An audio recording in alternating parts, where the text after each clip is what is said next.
welcome to Tales of Honor Podcast, a podcast dedicated to telling the true stories of the Congressional Medal of Honor.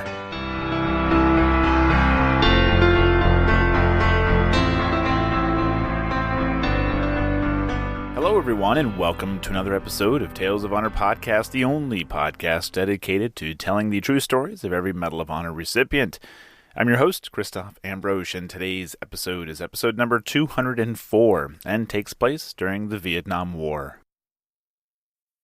And now, a tale of honor. Robert was born in Milwaukee, Wisconsin on the 3rd of July, 1934.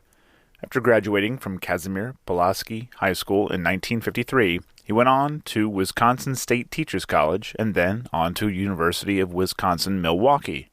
Here, Robert earned his Bachelor of Science degree in education, but not before joining the U.S. Marine Corps Reserve in 1955. He was part of platoon leader's class while at the University of Wisconsin, and when he graduated in 1957, he was commissioned as a second lieutenant. Robert went on to basic school at Quantico, Virginia, where he would also be an instructor until May of 1959. Robert was the platoon leader of H&S Company and Company I of the 3rd Battalion, 3rd Marines, 3rd Marine Division, as well as the S2 officer for Company M.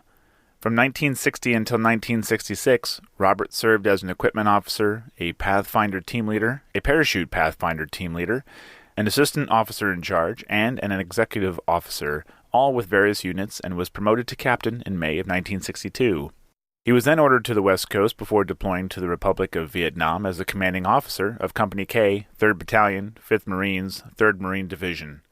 It was his actions during the four-day battle during Operation Hastings that would earn him the Medal of Honor. The citation reads, "For conspicuous gallantry and intrepidity at the risk of his life above and beyond the call of duty while serving as commanding officer, Company K, 3rd Battalion, 4th Marines, 3rd Marines, 3rd Marine Division, in the Republic of Vietnam, from 15 to July 18, 1966.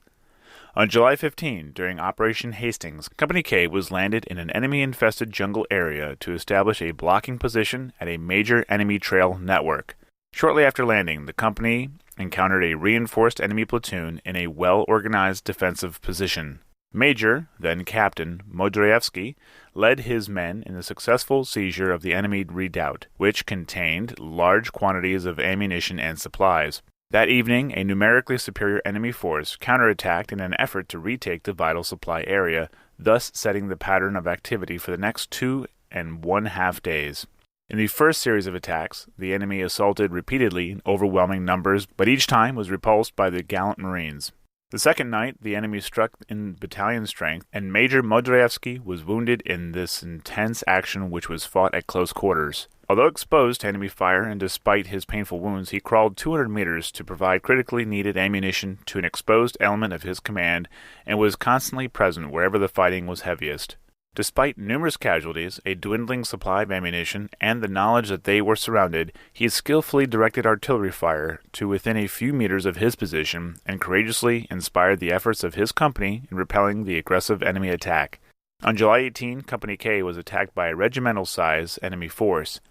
Although his unit was outnumbered and weakened by previous fighting, Major Modrzejewski reorganized his men and calmly moved among them to encourage and direct their efforts to heroic limits as they fought to overcome the vicious enemy onslaught. Again, he called in air and artillery strikes at close range, with devastating effect on the enemy, which, together with the bold and determined fighting of the men of Company K, repulsed the fanatical attack of the larger North Vietnamese force. His unparalleled personal heroism and indomitable leadership inspired his men to a significant victory over the enemy force and reflected great credit upon himself, the Marine Corps, and the United States Naval Service. Robert received his Medal of Honor from President Johnson on the 12th of March, 1968, in a ceremony at the White House. He was one of 2 Marines that received it that day, the other being John J. McGinty III, whose story will be told on the next episode. Robert went from being the commanding officer of the Marine Barracks at the U.S. Naval Academy in Annapolis, Maryland, to attending the Armed Forces Staff College in Norfolk, Virginia, in January of 1970. Once completed in June, he was sent to Marine Air Station Kaneohe, Hawaii.